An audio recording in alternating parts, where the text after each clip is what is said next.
တော့မုံလေးတယ်မေပြန် ခုနကလာမကြဘူးအရှိ ခဏ န် လေး ဆိုင် လို့ လိုက် လို့လို့ သူခုနဖမလို့ဆိုတယ်အမျက်လုံးလဲမြင်ရတယ်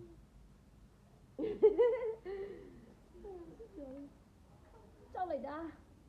မကြောက်လိုက်တာ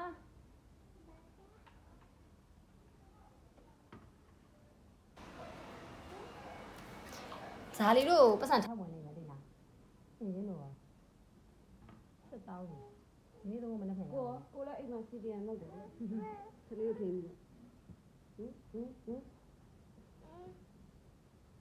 လာမမေတက်ပြီမ